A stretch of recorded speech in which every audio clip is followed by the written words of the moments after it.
So I want to begin with basic vipassana, and then I'll guide us into metta, but a specific kind of metta. Metta that supports the vipassana practice, metta that supports balance in daily life, both. So metta as not a concentration practice, but more for the sake of the metta and for the sake of inclining the heart and mind to kindness, no matter what. No matter what's arising in the practice, no matter what's arising in life. So let's begin by closing our eyes and taking a couple of long, deep breaths.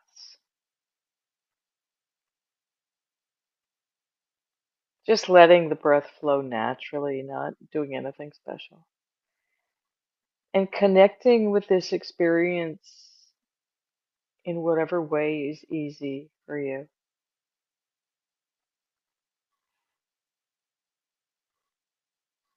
Thinking of these breaths as that kind of relaxed breathing that happens when you sit down in your most comfortable chair at the end of the day with that big sigh. It's like, ah.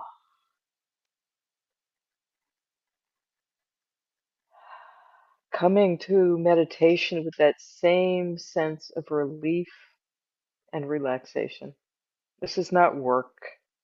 This is rest for the mind and heart.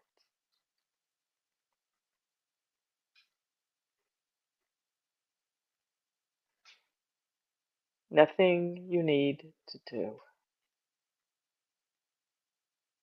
except simply connect with these sensations however they are appearing in an open, friendly, general way.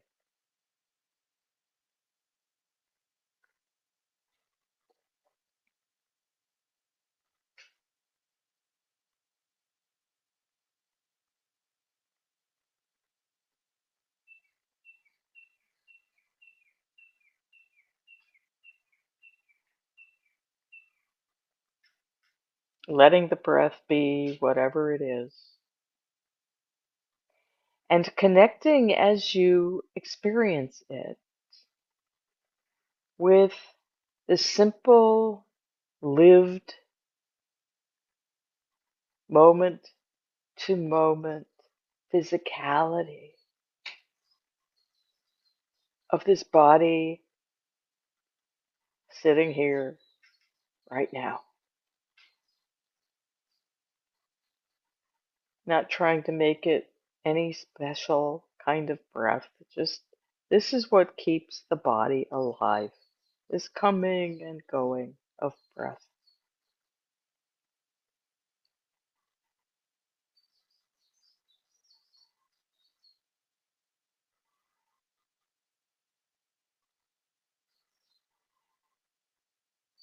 The welcoming of the in breath, the relief of the out breath.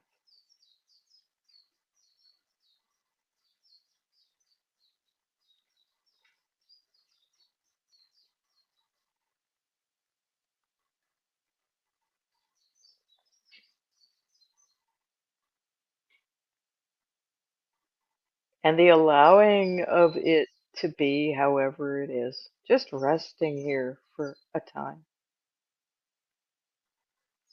This simple knowing that is natural, unforced, unconstructed.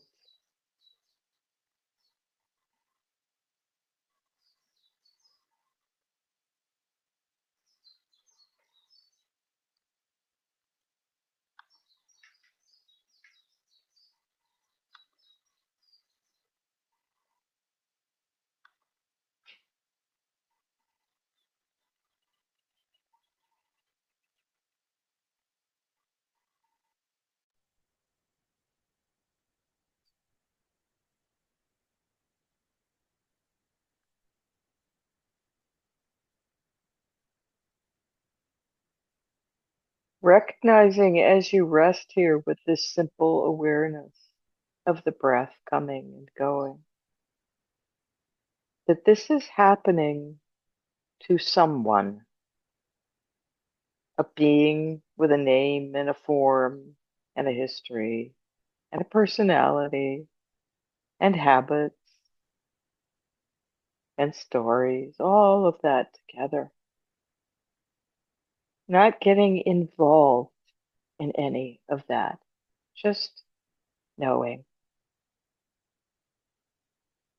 just connecting with this lived experience of ourselves right now, moment to moment. Landing in this present moment with simple, friendly awareness.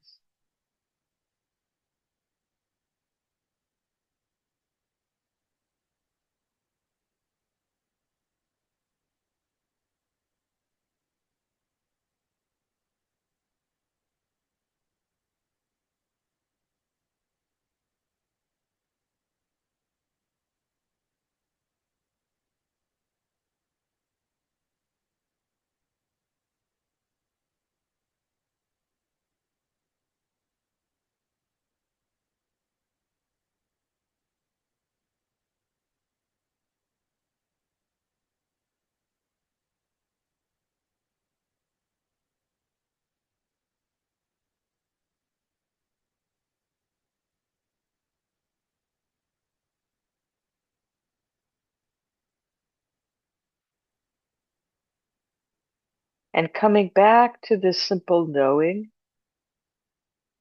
in this very kind of contained place of the breath, the rising and the falling of it, every time the mind wanders away.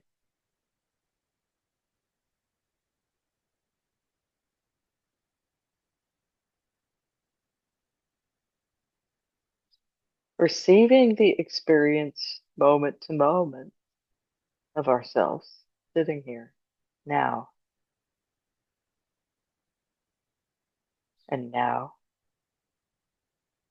and now.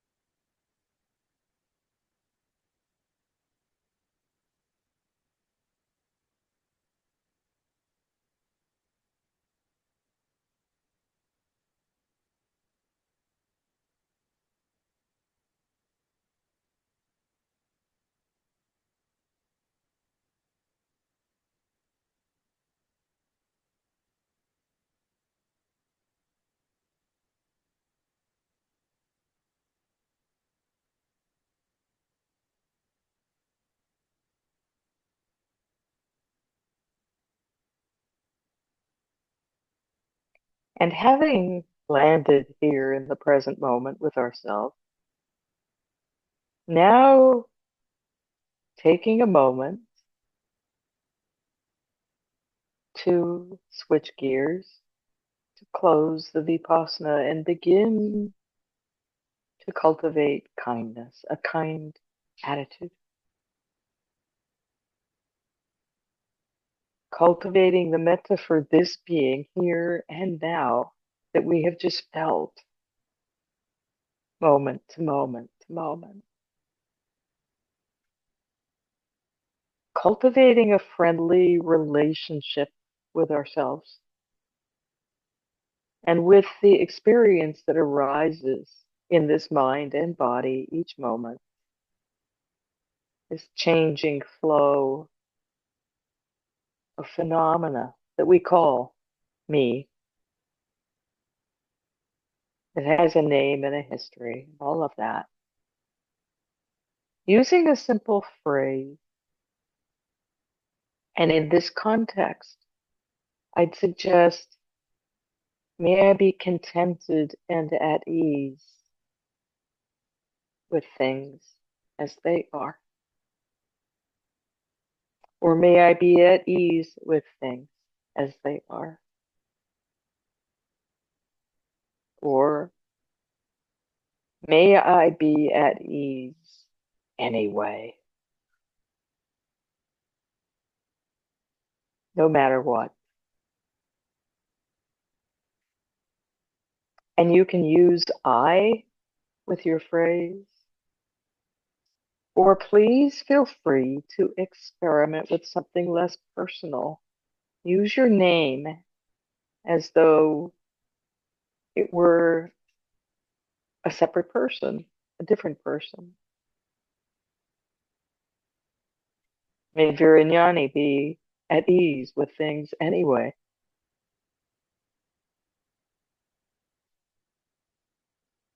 May Sandra be at ease. May Doug be at ease. May Sherry be at ease. May Kendall be at ease with things anyway.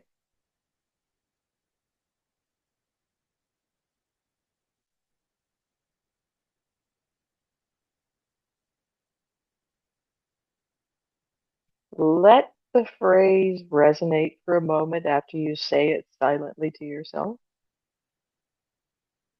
And then repeat it again and again and again, each time slowly repeating the phrase, simply knowing what you're saying, and that is enough.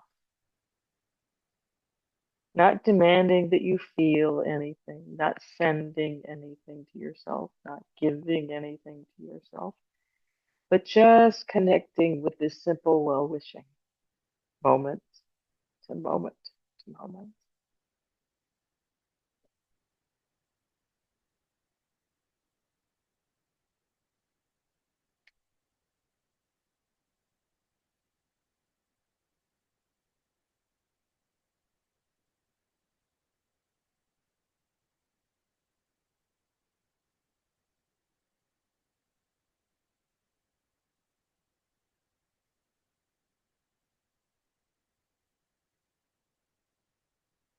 Taking some time at the beginning of the sitting to get comfortable with the repetition of the phrase. It does not have to be perfect. And it may feel mechanical. That's okay. This can happen sometimes. Just gently persist. Keep going with that, connecting as best as you can. Each time you say the phrase, inclining the heart to that open, easeful, friendly attitude of kindness. Anything that is being experienced is something acceptable, something we can pay attention to kindly. So, may I be at ease with all of this anyway. Or may Virañāṇi be at ease with all of this anyway. Using your name, experimenting with that. And in the silence, continuing. Each time the mind wanders, just picking it up again.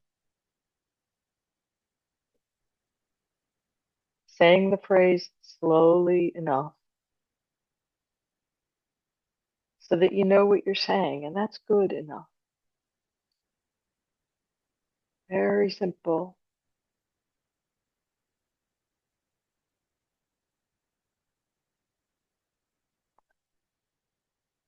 Inclining to this attitude of care, kindness, respect, interest, friendliness.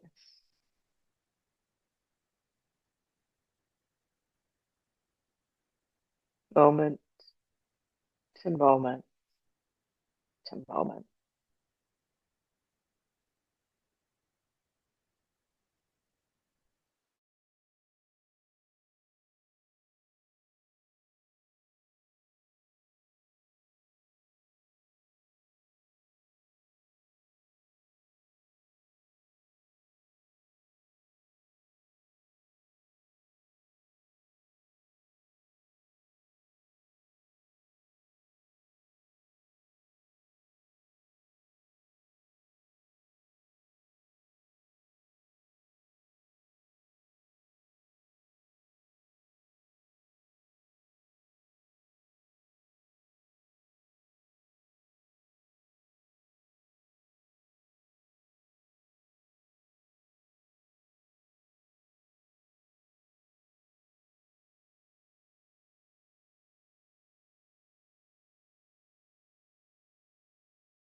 no matter what else the mind is doing, continuously beginning again, if that's what you need to do.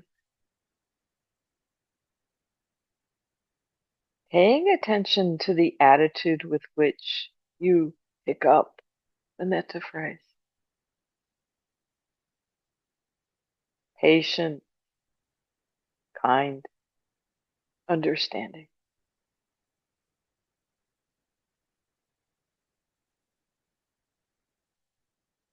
It's this constancy of starting over that does the work of the practice. So please allow the mind to be what it is and train it to go in this direction by picking up that phrase, no matter what else the mind is habitually doing.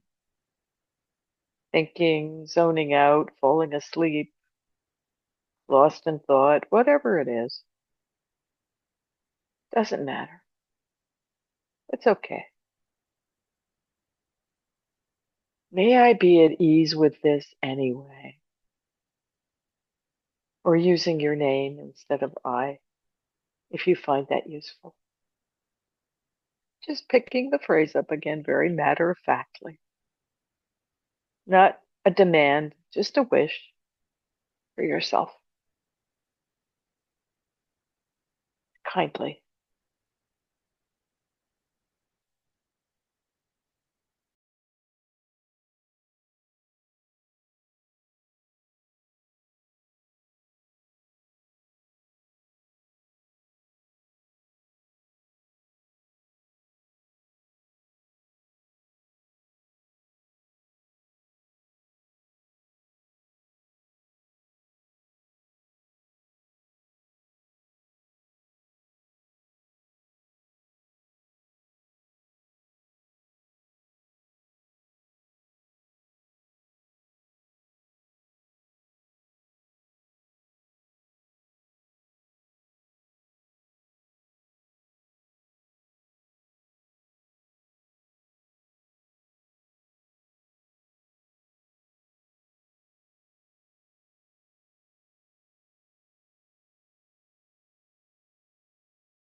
if you find you're drifting or losing track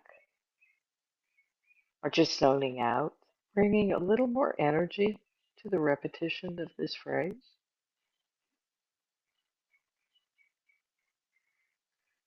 engaging in the connection.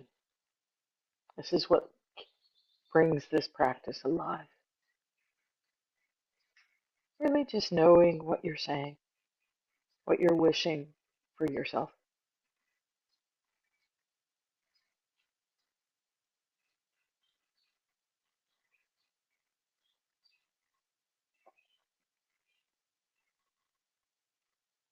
And inclining again and again and again and again and again. Training the mind.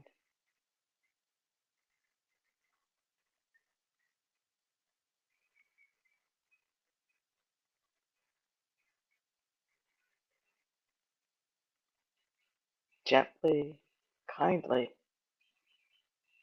but persistently, patiently.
And in the last minutes of the practice, simply reconnecting with this,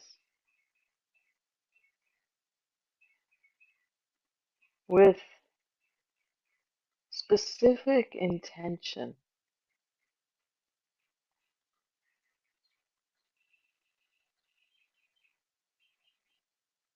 reconnecting to this wish for ease, for peace,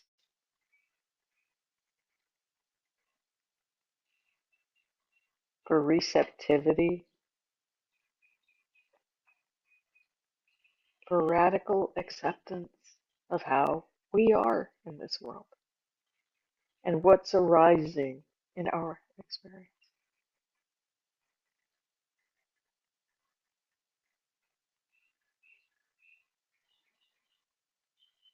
May I be at ease with this anyway.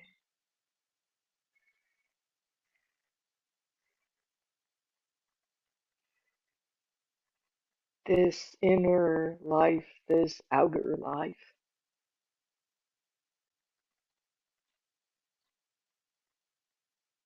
May there be balance, willingness to engage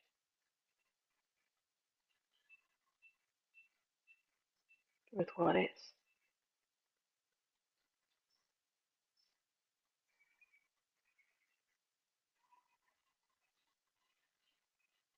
No matter what that is.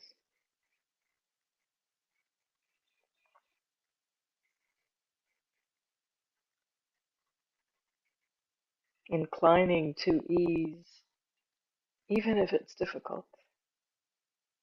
Not forcing, but just turning towards that possibility.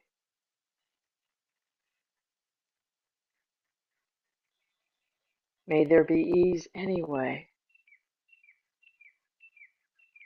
no matter what.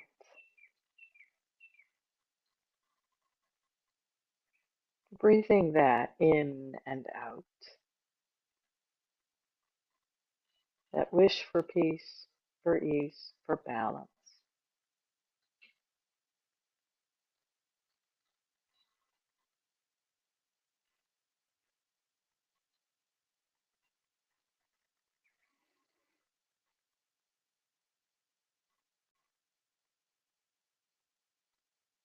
and returning at the end to the breath, resting here for a moment, feeling, receiving, resting with what is right now.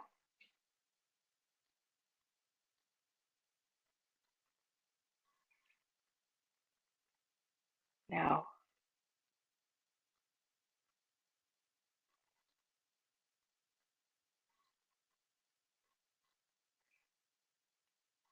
now,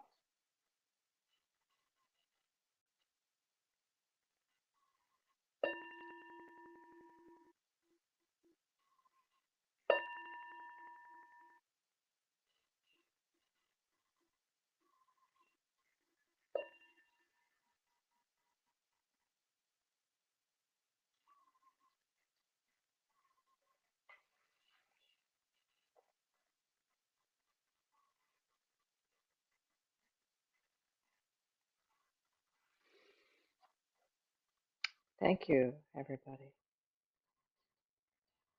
for taking that time to practice. You could have spent. We take practice as something we do, something we value.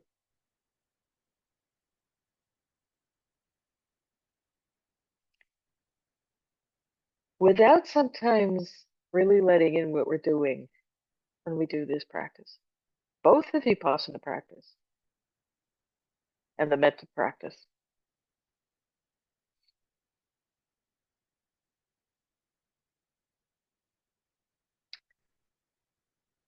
There's purification that happens along the way in the vipassana practice and the metta practice.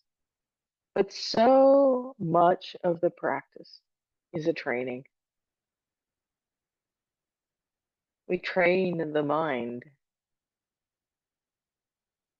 to incline in a specific direction,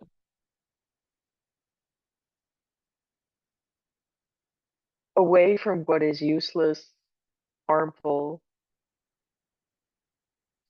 towards what is beneficial, what is useful, what is skillful, both inwardly towards ourselves and externally towards others. And of course, in the vipassana practice and in the metta practice, this training appears and manifests in different ways, but it's still training. And when you think about what happens when you get a puppy, spend a lot of time training that puppy. You housebreak the puppy, you take it to puppy classes, and then when that is done, you take it to obedience classes, him, her, or, agility or something. You train the dog. And we don't even think about this. This is something we do together with our dogs. We train them. And what starts out as a rambunctious, curious, energetic ball of fur, breeding all sorts of havoc, becomes a companion, a willing worker, a part of the family. And it's a remarkable transformation that it happens in two directions, actually. As we're training ourselves, as we're training the dog. We have to learn how to do this. But we don't even think about this. We get a puppy, we train it. Him, her. How often do you think about training your mind? We just take it as, oh, this is the mind I've got, and I don't have to do anything with it. Maybe I have to clean it up. Maybe it's not what I want, so I have to purify it. And it becomes a task.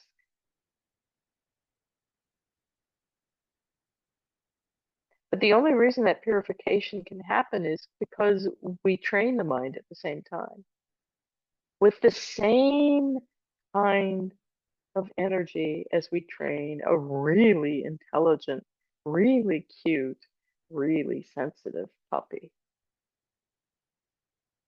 My last dog was a border collie. You couldn't raise your voice or look sharply at that dog without her She'd notice everything, even when she was 6 weeks old.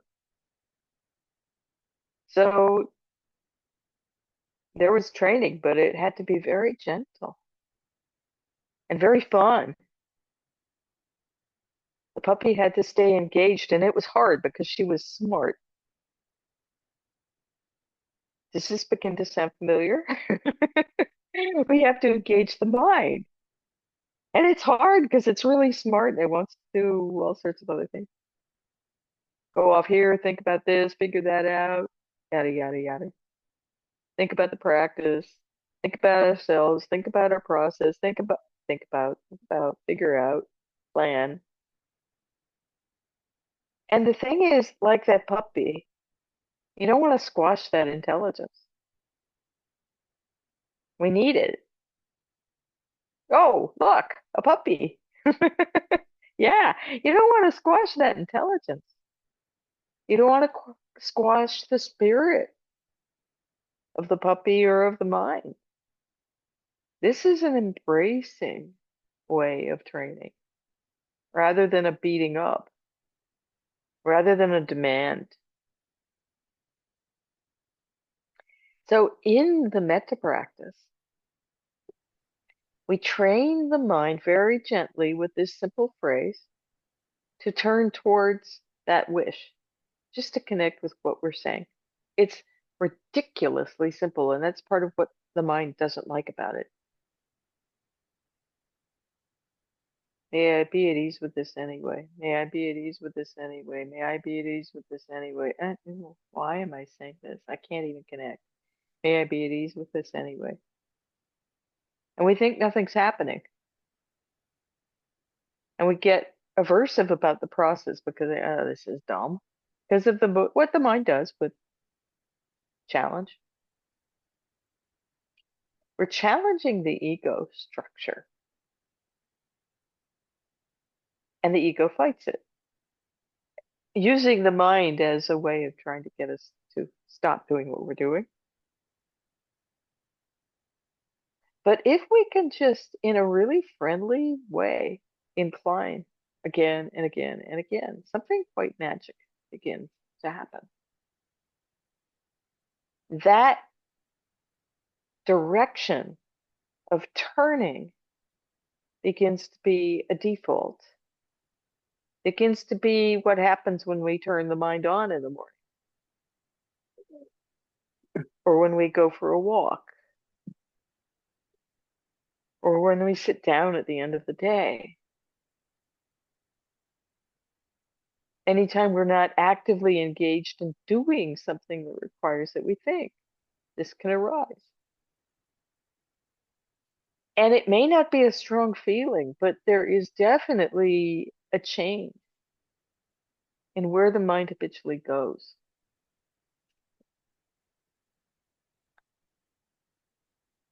And this changes much more than just our practice. This changes everything.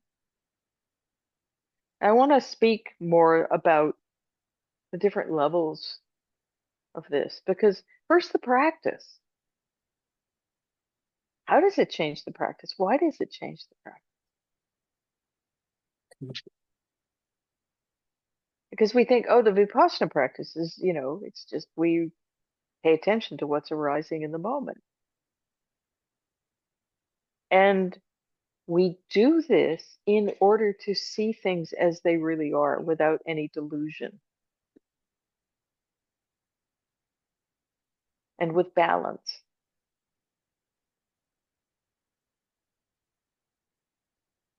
We can't do that without an attitude of kindness and interest and friendliness. This is that very attitude that we cultivate when we're doing the metta practice. So metta and cultivating this kind, friendly, interested direction of the mind. Metta directly benefits our ability to rest with what is, because let's face it, it's not always going to be pleasant, is it? In fact, sometimes it's downright awful what we see. But we can see it in an impersonal way. It is just phenomena arising and passing away. And what is this? And this is why I suggest using your name as though it's a third person, because it's very impersonal. May Virañāṇi be at ease with whatever is arising.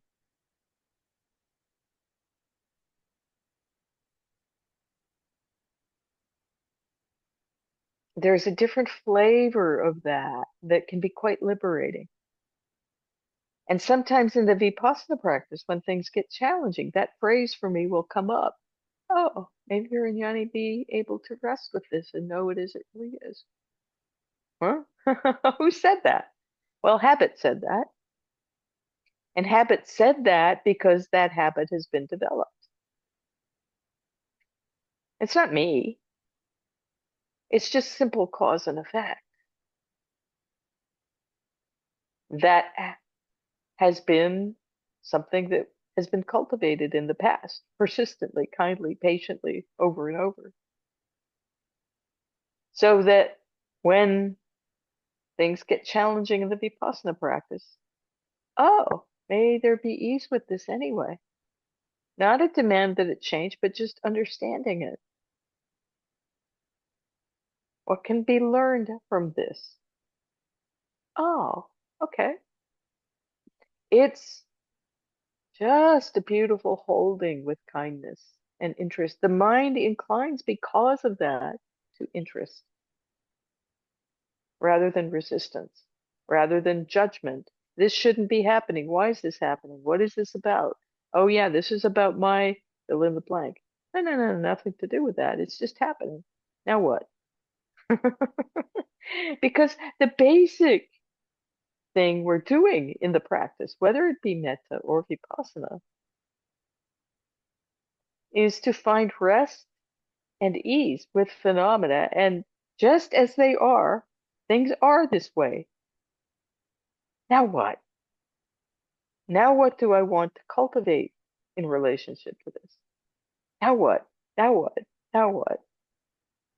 Oh, ease. That's where I want to go. Receptivity. Whatever word works for you.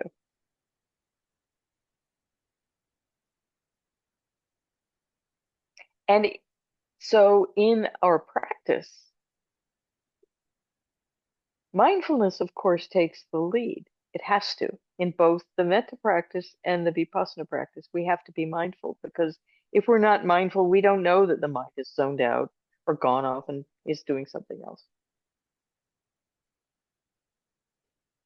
But in the vipassana practice, when the metta is there in the beginning, when we have an attitude of patient acceptance, and that inclination, that habit of turning to ease, energy, concentration, equanimity, investigation, all of these things have less work to do. They happen by themselves much more easily. When we're friendly and interested in someone, or friendly with and interested in someone, we don't have to try to receive what they're saying to us. When we're friendly and interested in experience, we don't have to try to see it as it is. It just appears and we know it. It's very natural. That metta together with that kind attitude, that inclination to ease anyway, no matter what, is what allows that. So sometimes in the vipassana practice, when the ego structure gets challenged, there's all sorts of stuff that can happen. And we don't like it. And we don't like that it's happening. We don't like that, there's resistance to it, for example. We might be resisting the practice and we resist the resistance. This is such a familiar pattern for most of us. But when that resistance itself is met with metta, oh, There's resistance. May I be at ease with this resistance anyway. Anything can be an object of awareness, even resistance. One of my last intensive retreats last year, I went for about a month in Nepal. And I was shocked. The first 3 days, the mind was just full of resistance. It didn't want to do the practice at all. I'd be sitting, I'd open my eyes to start walking meditation. I think, oh God, just don't want to do this. Oh, resistance. Okay. Okay, come with me. We're going to go walking. It brings good humor. It's like, oh, may I be at ease with this resistance? And eventually, of course, things being as they are, the resistance arose, it passed away. The practice went on. That's what allows us to move through the ups and downs of the practice with grace. Because we don't take it as a big deal. It's not, I'm doing this wrong or something, I'm not working hard enough, or I shouldn't be feeling this, or whatever it is. It's just, oh, resistance. Oh, there's that hindrance. Oh, there's sleepiness. Oh, there's greed. Oh, I'm restless. Oh well, may I be at ease with this anyway. It smooths the way in the most beautiful way. So inwardly, it changes our practice in profound ways. And because we trained the mind to go to a phrase, we've trained the mind to move in a certain direction. That very training actually spills over in the vipassana practice in a second way, in that it makes the mind more malleable. We can bend the mind to whatever is happening. So, for example, one example I can remember very distinctly because I was meditating in Australia. And as Candle knows, I used to study birds and I'm fascinated by them. They're perennial objects of distraction in my practice. If I happen to be somewhere where there are unfamiliar birds, oh, it's deadly. I'll go, what's that? And I'm gone, like, oh, look at that. And I was outside doing walking meditation. And I have to say, practicing in Australia is like practicing in an aviary. It's like they're the most exotic, fantastic creatures all around you. I was outside in the garden doing walking meditation at this center. And I heard, because I'd been there a lot, I knew these birds pretty well. Oh, there's a black cockatoo. I haven't seen a black cockatoo yet. And the wanting to look was so visceral, wanting to look. I closed my eyes. I was at the end of the walking lane. I'm like, oh, I really want to look. Felt like wanting to eat corn chips. It's like wanting, wanting, wanting. And then the thought arose, did I come here to cultivate that, or did I come here to cultivate insight? How about just turning to the feet instead? And the mind went, oh, okay. It was such a shock. It's like, how did that happen? The mind just, there was the thought to direct the mind to the feet. The mind went, oh, okay, I'll go there. And that happened because I'd done a lot of metta practice, turning the mind away from whatever it wanted to do to a phrase. And the more you train the mind to go in a certain direction, the more you can direct it, whether it's to a metta phrase or to just paying attention. So it really changes the vipassana practice when you do this. And of course, in daily life, this whole practice is relational. So we start with ourselves, with a relationship with ourselves. And people often say, oh, I can't do metta for myself. I can't cultivate metta I don't love my, I don't, this isn't any good for me. I have to start here. No, sorry. That doesn't, those excuses don't fly. We start here because we know our own experience directly, immediately, experientially. We're the only one that knows this part as an experience and knows the places it can go as an experience. We don't have to love everywhere it goes. We don't have to force it to feel a certain thing. But just wishing that we be at ease with this whole mess of conditioning and culture and habit and how many lifetimes of this.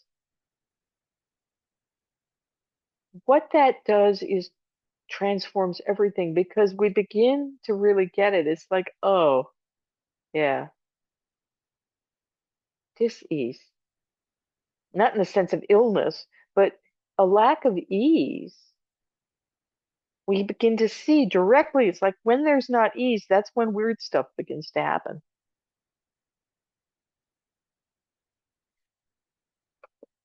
I, like all of you, have been loving was really loving the peace walk that the Venerable Panyavara did with all his monks. And his instructions are so simple. Wake up, make your bed, put on your clothes, sit down.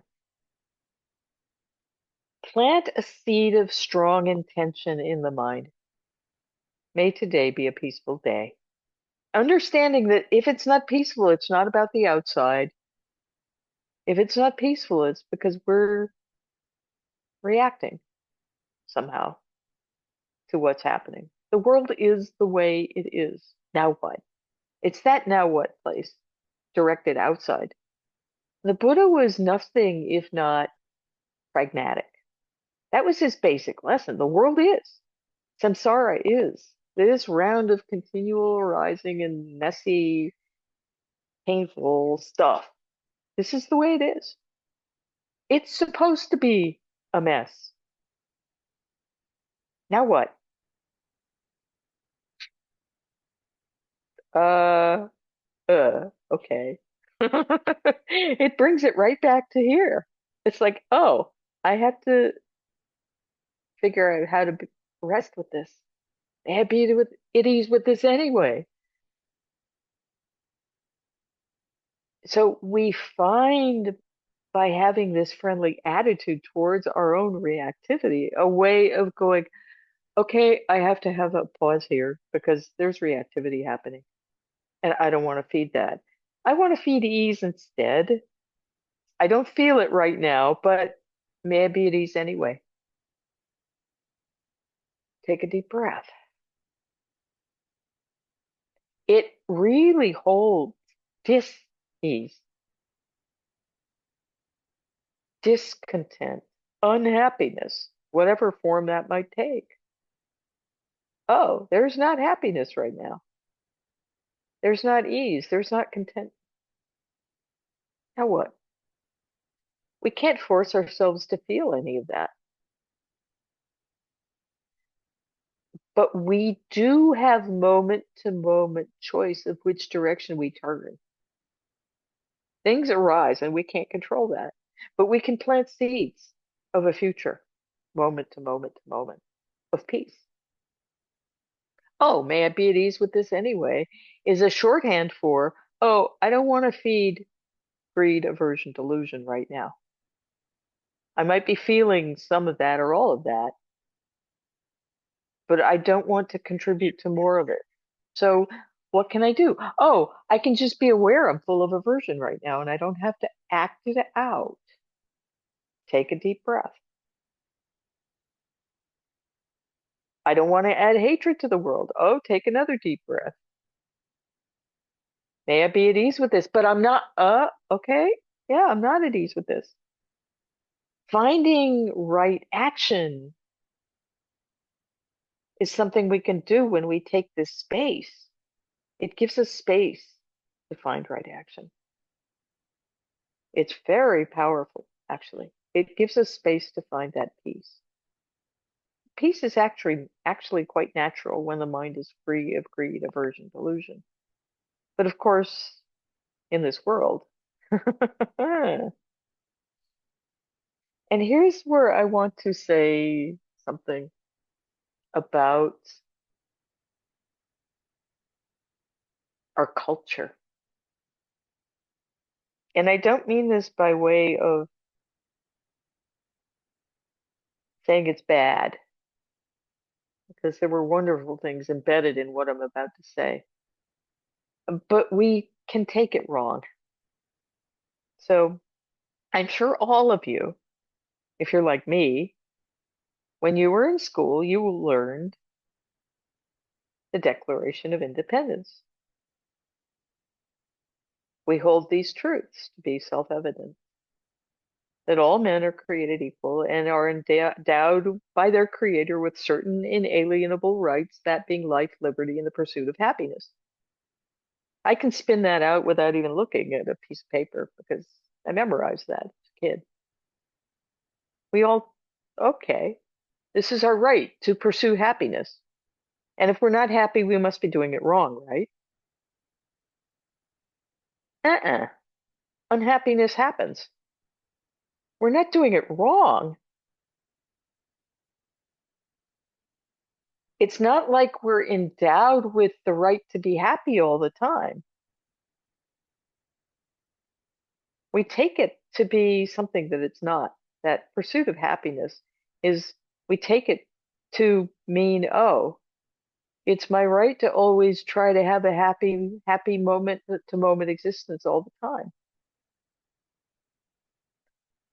And if I'm not happy, well, how can I be happy? Well, I'll go buy something. Or I'll go distract myself, or I'll take whatever. Or maybe I need therapy, or maybe I need to work harder, and maybe I've got a personal flaw and I can't be happy and there's something wrong with me, and yada yada yada yada yada. No, no, no, no, no, no. The pursuit of happiness is a very interesting phrase because it implies that it's elusive. We miss that part. It is elusive. And the Buddha was as pragmatic as he was. He understood how elusive it was, how ephemeral it is, and how, if we pursue that in a wise way, we come to a place of contentment, of rest, and of ease. And here's where the word happiness is also problematic. Because happiness we think of as, oh, I'm so happy right now. We're happy when we're on a vacation doing something really nice.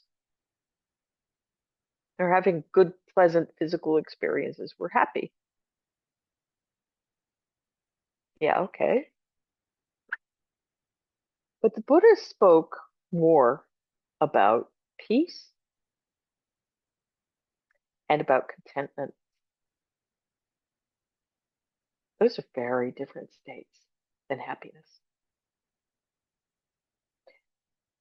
And the Declaration of Independence didn't say anything about contentment and about peace. We tend to forget about those qualities in our culture. In fact, contentment is discouraged. Don't be content with that old thing that you have. Want something else. We're bombarded with this stimuli. These stimuli that come over every device we have. Even if we didn't have devices, if we were walking down the street, there'd be ads. You want this. You want that. You will want this. You didn't even know that existed, and now you want it. So there's this constant seeking happiness, where happiness is impossible to find. And we think it's our right to pursue that.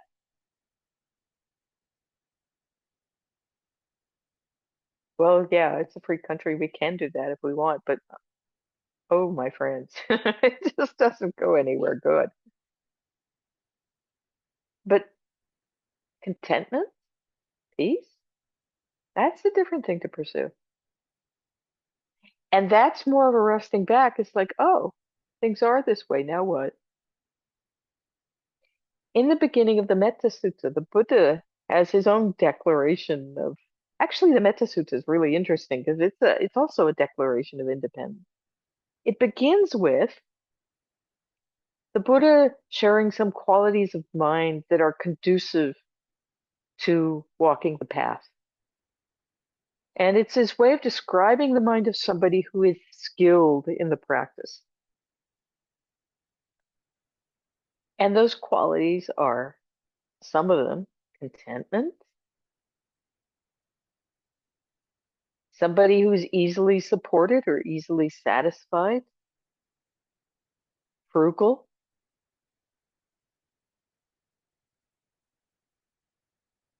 It just describes being able to rest with things with contentment. Being content with what you're offered as a monastic is quite a practice.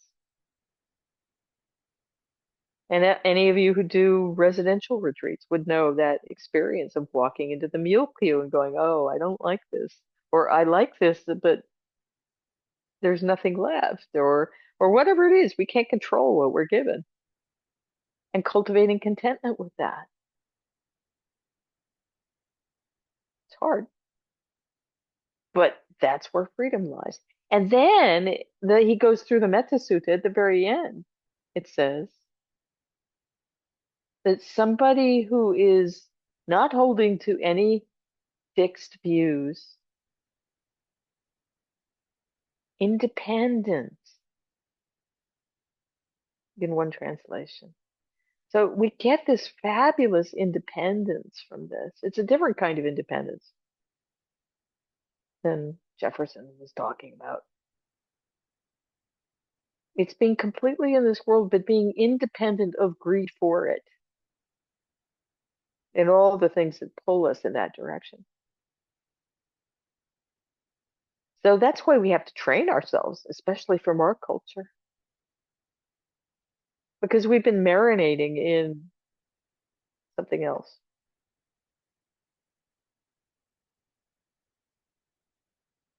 And it doesn't work. So that independence from greed, not holding to any fixed views of ourselves or each other or the way things should be, cultivating ease anyway with this metta. And that's just internally with ourselves and our reactivity towards whatever might be happening. This, of course, can be cultivated for other people as objects of our metta. May my mother, my sister, my father, my brother, my partner, my whoever, my worst enemy, our president, the worst people in the world, may all beings be at ease with the way things are. Well, of course, they can't all be all at once, but we can wish that anyway. We can incline to that.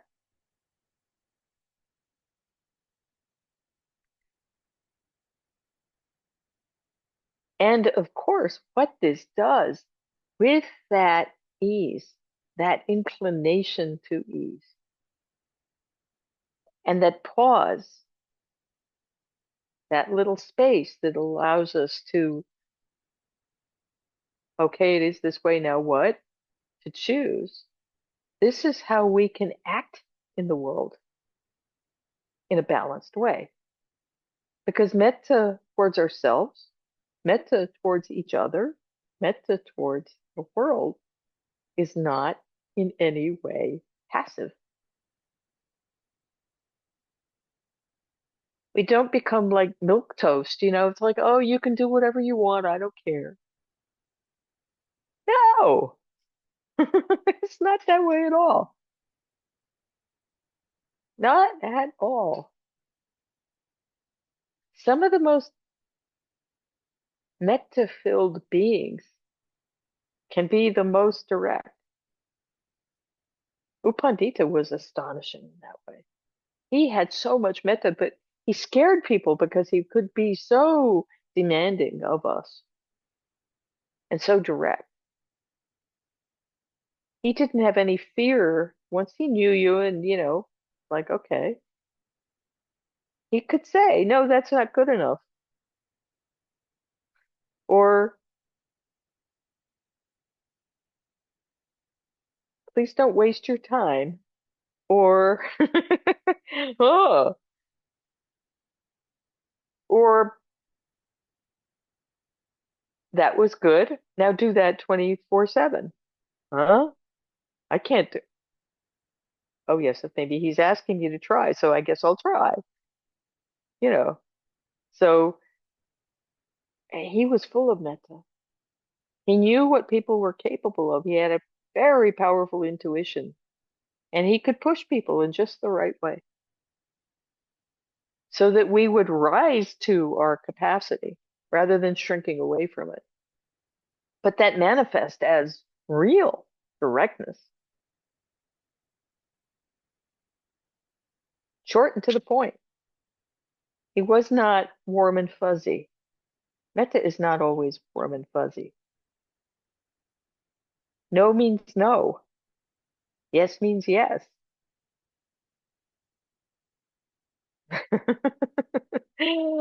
Yeah. And sometimes metta looks like, no, that's not okay. But there is an attitude of kindness to that. It's not like, no, you shouldn't do that. No, that's not metta. It's like, no, that's really not okay when you do that. You said that, I felt this, and please don't do that again. Can be said with full of metta. So ease with the way things are means not allowing people to harm us, but not spinning out into getting caught in the reactivity that might arise, not dwelling in the reactivity, acknowledging it, noticing it, choosing not to go there. Oh, yeah, I don't like this. Okay, now what? And sometimes we do have to defend ourselves. There is a very famous story that Sharon Salzberg tells about going to meet Deepa Ma in Calcutta and having somebody try to steal her purse from the rickshaw. And when she told Deepa Ma this story, Deepa Ma said, without batting an eye, but also not as a joke, she said, well, you should have hit him over your head with all the metta in your heart. Yeah, no, you can't do this. You should have hit him over his head with your umbrella. It's like, no. So, yeah, that's the paradox of myth. It can be very powerful, not as a weapon, but as a way of protecting ourselves. So when boundaries are necessary, we can set them. We're not afraid to set boundaries. Please don't do that. Please don't say that. It's not okay if you do this. I'm not okay with that. Not to be used as a weapon, but as a way of saying simply, uh-uh. But also, sometimes, when people are just the way they are and it's annoying, can we just let them be annoying without trying to fix them? That's the other side of this. That's their business. Our reactivity is our business. So, stating what we know, stating our experience, and letting that be the way it is. And if, for example, if there's an argument happening, we can really just like, okay, this is my experience, and that's it. But we don't have to try to get them to think the same way we do. They are who they are. That's the way they are right now. And maybe it really bugs us. May we both be at ease with this. And what do I want to cultivate right now? Sometimes it's enough to just say our piece and be done with it. Okay, you can think what you like. I've said what I want. Basta. And let them have the last word. Okay. Doesn't matter sometimes. So knowing when it matters and knowing when it doesn't matter. And leaning into this training of always inclining to kindness here.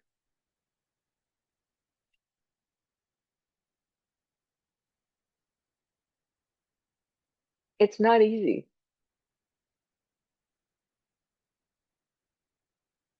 because of habits. Think of how you train that puppy. So day by day, you don't see much change. But after 6 months or a year, you really begin to notice, oh, something's changed with this dog. Our minds are more complicated than a border collie. So it might take more than 6 months to a year to change our habits. And this is the last thing I want to say. And really, the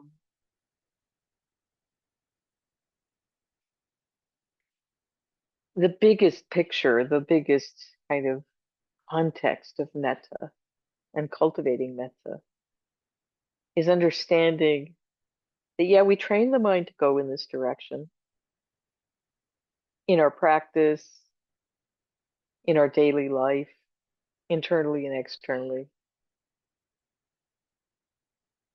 Can we be patient about it? About the time it takes? About imperfection? About results? That's metta. That quality of not demanding that we change instantaneously, because as you know, this is not a switch we can turn on and off. Habits are habits, and they're powerful things. So, how long have we been cultivating metta? Sayadaw U in the middle of the last online metta retreat we did with him. It was very sweet. He told a story that comes from the commentaries of somebody who had been cultivating metta for, you know, an eon of lifetimes.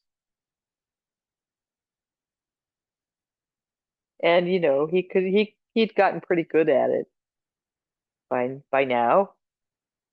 Or there's the being now who had had that in the past, lifetime after lifetime, falling from one lifetime into another, cultivating the metta. Oh, I got really good at it. And an eon in Buddhist cosmology is like uncountable number of years. And then he told the story and he said, "So how long have you been cultivating metta? A week?" Don't demand that it erase everything instantaneously because it won't. It can't.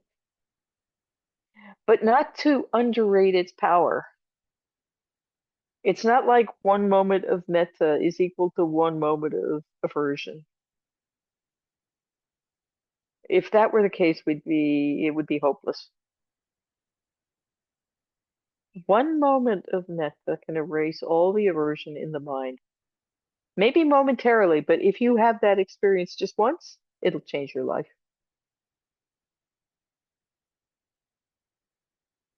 When we drop into the purity of metta, of that relaxed ease with things as they are, and the well-wishing and the friendly, it's like, oh, may I be at ease with this anyway, the open-heartedness of it. Oh, all the reactivity in the world drops away, and we can just rest there. And yes, maybe in the next millisecond, all that reactivity comes back, but we've experienced that. We remember what it feels like. I had a really powerful experience of this on my very first Vipassana retreat. The very first day of the very first Vipassana retreat. I was lucky, beginner's luck kind of thing. It's the reason I'm doing what I'm doing with my life.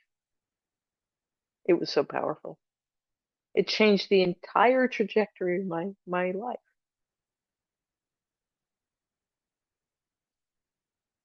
One moment. It was a shock. It was like I was full of rage and then I was full of metta. It's like, what the just happened? I didn't know this was possible. And it was not something I created. It just happened because of I was just inclining to, I wasn't doing metta practice. I was doing vipassana practice and just inclining to accepting that there was rage and feeling it as it was. That's what happens sometimes if we're lucky.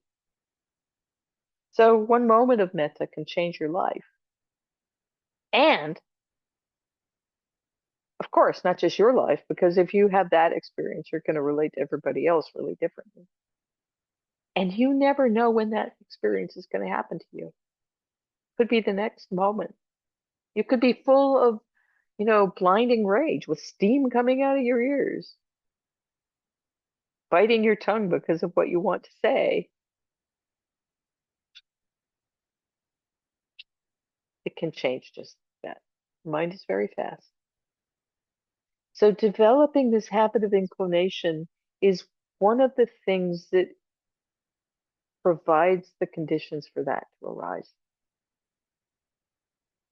And then we're just along for the ride. And if it happens, it happens. When it happens, it happens.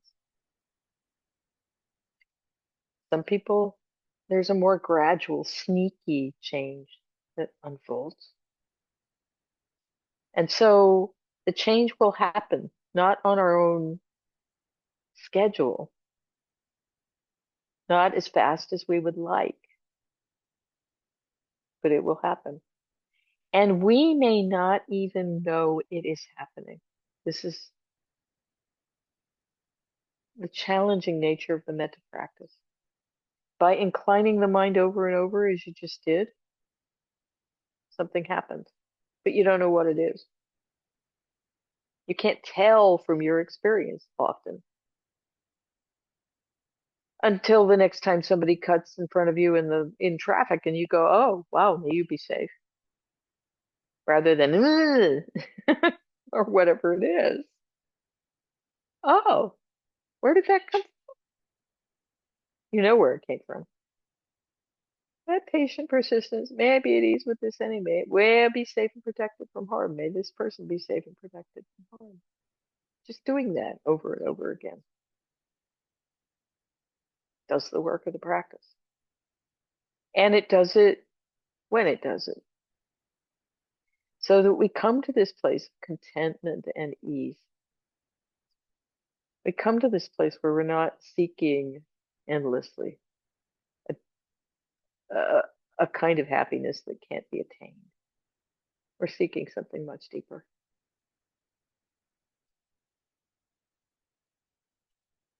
So please just continue. However you do this is beneficial.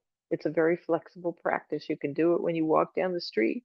When you're in an elevator, those are the best places to do metta because you know how everybody just stares at the wall. There's this person next to me. I'm just going to stare at the wall.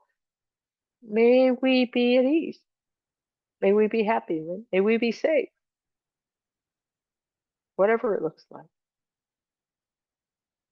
Keep turning the mind in that direction until it becomes our default, is our job. That's how we contribute to peace in the world. And God knows right now we need it. So thank you, everybody. Sadhu, sadhu, sadhu. Yeah. Mm. So we have 20 minutes or so, 18 minutes or so for a bit of discussion after that kind of avalanche of words. If anybody has any comments or questions or anything to share.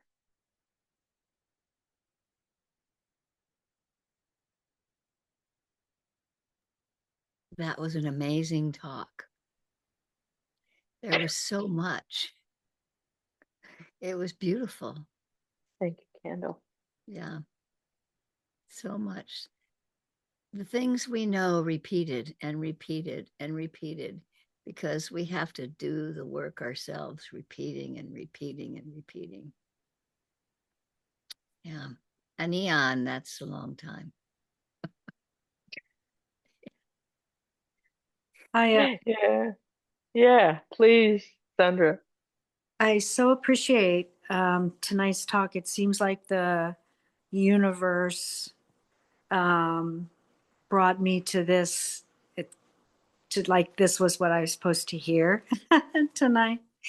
And what I so appreciate about hearing this tonight is, since I started learning about metta, it's been one of those things where am I supposed to feel all, like loving and so forth, and and I've heard over and over and over, you don't necessarily need to feel, you know,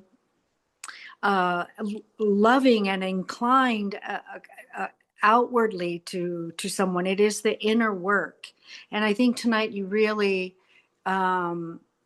drove that home as to how inclining the mind. And I have been working a lot more in metta, and I think this really solidifies for me how to do that inclining, so that it is that habit of, not, and what you did not say, but I think I hear the undercurrent of it is, not only is your mind inclined, but then you recognize it in the body, where not only does your mind know to go there, but the mindfulness feels like I'm feeling the rage, and your mind can immediately go to almost like that medication, like, hey, this is like the salve for that, right? Let's do that now, so that we calm the body and your visceral feelings towards that, and know how then we can be at ease, because this is the state where you need to get your body to, right? Maybe you could speak more to that a little bit, because you didn't really touch on that mind body No, thing. I didn't. No, I didn't. That's more complicated, but the short version is the mind is very fast, the body's very slow. Hmm. And so if you watch the mind, you'll notice we're just like infants, you know how they can go from one emotion to another instantaneously? We're like that. But our bodies hang on to the residue of something, and so we think that anger's still there. But if we look in the mind, no, it's just the body Hmm. doing that. Hmm. And so to incline the mind, notice the anger and incline the mind away from it to something else, already that pulls the plug.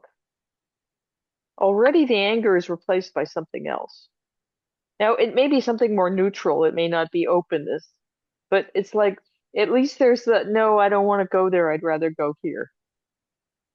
The body might be still kind of all, you know how it is. Not to be fooled by that. So when we do the practice, it can be very helpful in a more neutral situation where we're not feeling that. Say the phrase silently to yourself, whatever metta phrase you're using. May I be peaceful and at ease. May I be well, happy, and peaceful. May I be safe and protected from harm. May I be at ease. Whatever phrase you're using, doesn't matter. Say it slowly to yourself. Know what you're saying. That's enough. And then take a moment after the last word ends to just let it resonate for a bit in the body and to be aware of what that feels like. It might not feel like anything.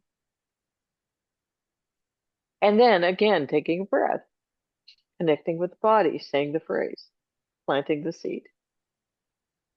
Eventually, that is, I like the word you use, the salve. It's an antidote to the poison of ill will, and it can instantaneously change everything. Usually, though, not so quickly. Sometimes it's more gradual.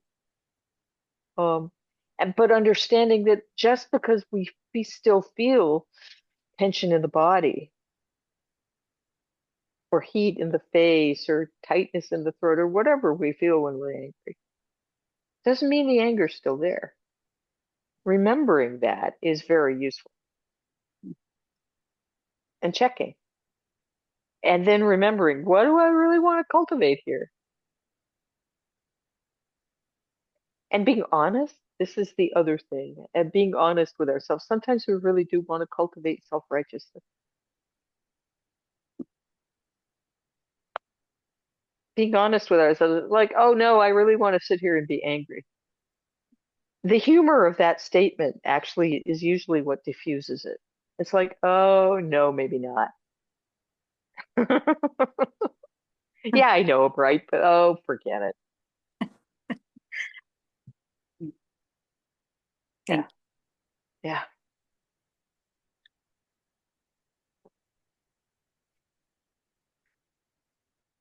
It's always wonderful to be with you.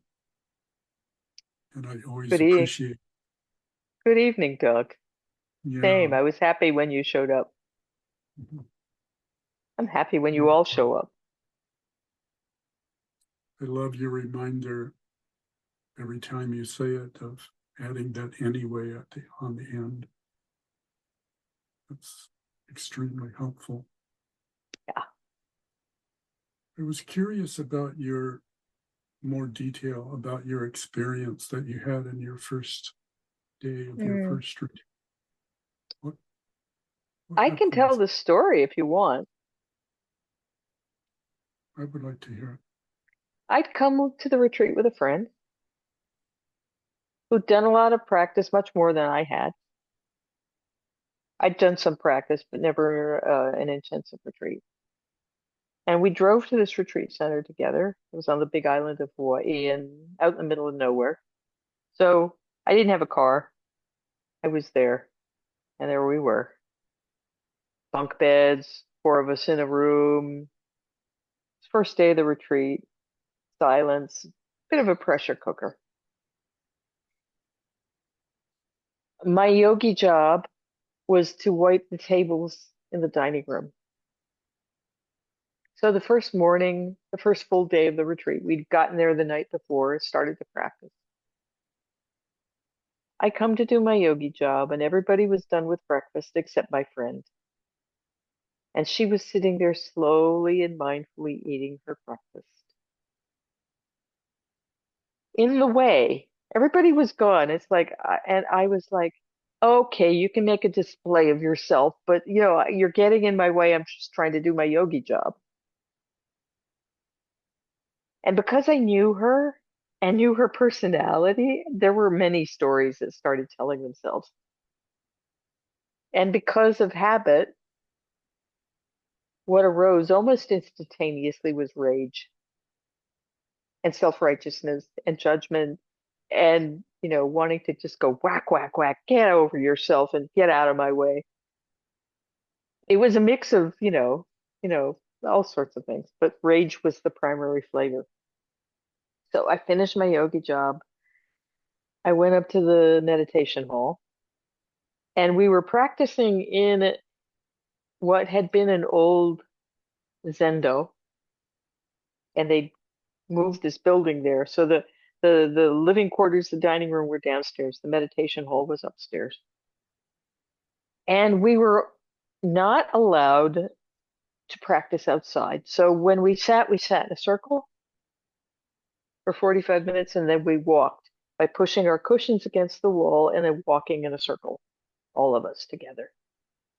Every time I saw her socks go by, well, that first sitting was full of, and then in the walking, every time I saw her socks go by, there was this little nuclear explosion of rage.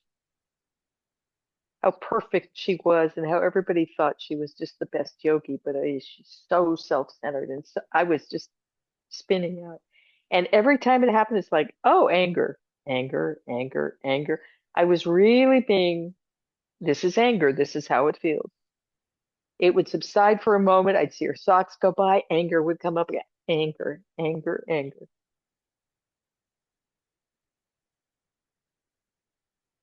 Oof. It was intense. It kept coming and going and coming and going. And I still remember where I was and where she was. She was diagonally across the room from me at one point. I had, kind of come to grips with this anger. It was still kind of there. And I was coming kind of around the corner and happened to be looking where I was going. And I saw her peripherally. I saw her over there on the other side of the room. And in that instant, the anger just totally flipped into pure metta. But not just for her, for everybody in the room. I was like, what the just happened? Where did that go? What is this? I'd never felt anything like that in my entire life. And it was instantaneous. It was like totally out of the blue. I stopped. I stood against the wall and I was like, I think I must have had I think I must have had a look on my face of like, like a fish out of water, like, yeah. Now I see that as normal. It's not special or extraordinary. It's just what happens when the wholesome is replaced, or when the wholesome replaces the unwholesome.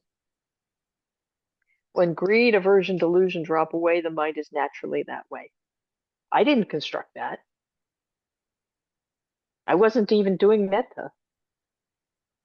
I was just being with rage. So boom, there it went. Greed, aversion, delusion dropped away for a moment, and it was like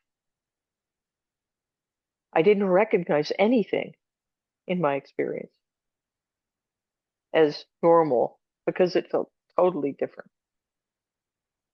And now I know that state to be, oh yeah, okay, that's what happens sometimes.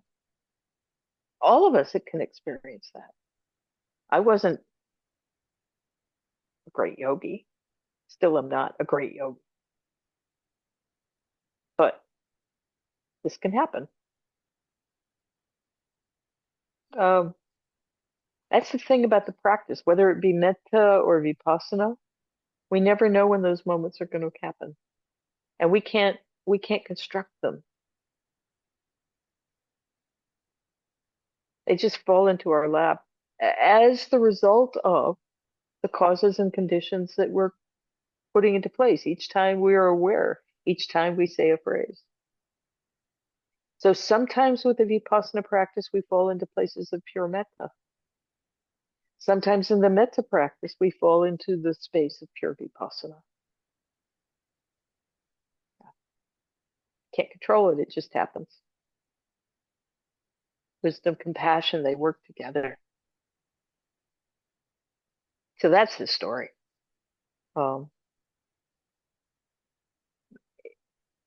You may recognize that from your own experience. These things happen. Things happen. It's normal.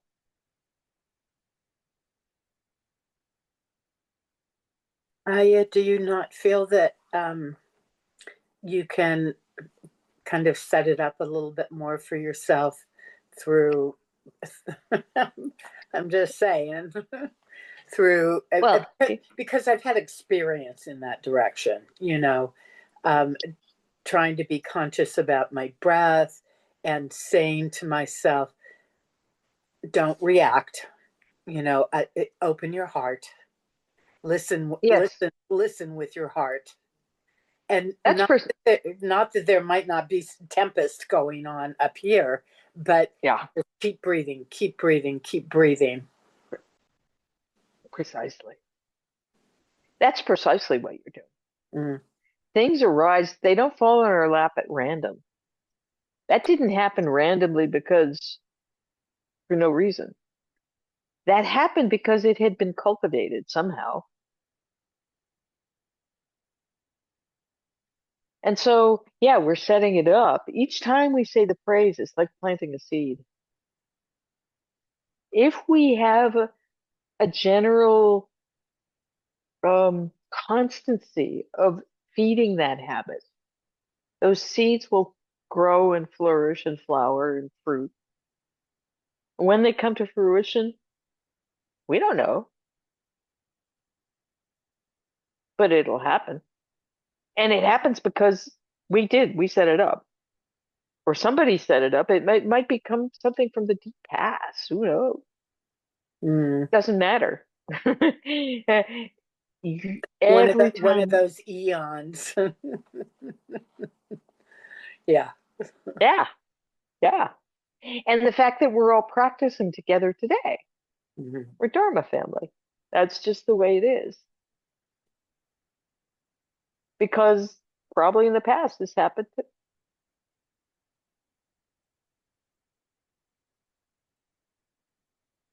Don't have to figure it out. That's the freedom. It's like, yeah, we just know, okay, go in a wholesome direction and it'll be okay in the end. Where the end is? A wholesome direction, is that what you said? Yes. Wholesome. Yes. Yes. Incline to the wholesome. Cultivate the wholesome. That's how the Buddha described the whole teaching. Cultivate the wholesome, refrain from the unwholesome, purify the mind. That's all it is. That's the whole it. Thing. That's it. That's it. Simple, but put that on my gravestone. I tried so hard. Lordy, Lordy. See, it's there's no trying. There's doing. Yes, indeed. Yeah. I get that. Yeah. This is where Yoda is very, very wise. Do or don't do. There's no trying. So plant a seed. Do that. Plant another seed. Do that. Plant, each action of body, speech, and mind is planting a seed. That's karma. Yeah. And so we've done this. And we can trust the lawfulness of that. And yeah, it doesn't happen as fast as we want. Dang. Well, and one time is not Candle and I have talked about this so many times. I think she's the one that kind of turned me on to this concept of the eon, because it's so very American to go, hey, I've been practicing for a year now. Okay. Like what's going on here? Yeah. How come? Yeah. What happened? Yeah. Yeah. That's where the pursuit of happiness thing. Yes. We really get caught in thinking, if we're not happy now and we've been practicing for a long, how come I must not be doing it right? But really, no, it's much the bigger picture has to come into play here, because we're doing it right every time we're planting a wholesome seed. We just don't have any control over where that goes. And we can't just... At what point it might come up for you. Like exactly. I was talking to one of my daughters the other day, and I try to practice in relation a lot. And of course, mothers are so special, especially with their daughters, that she was upset with me about something, and I was going to defend it. And I had every right to defend it, blah, blah, blah, And I said to myself, I don't need to do that. And what difference does it make if I just go, Jess, you know what? I am so sorry. Mm-hmm. And that just like opened up another path. Yeah. Because her heart opened. I said, we can make this work. And I'm so sorry that you're affected by it like this. And let's just try to do something else here. Beautiful. Yeah. That's exactly it. Mm-hmm. That's exactly it. Yeah. I mean, it takes nothing. It not only doesn't take anything away from me, it actually gives me so much. The heart just goes, ooh, that feels good. That's a nice little feeling right there. I like that. You know, Yeah. Good. that metta. I mean, you're feeling metta, right? Right. Yeah. Right. Beautiful. Mm. Thank you, everybody. Thank you. Thank you, Ayya. Mm. Thank you, Candle, once again. Yes, thank you, Candle. Mm-hmm. Wishing Couldn't you be all a here lovely without each of evening. you. Couldn't be here without each of you.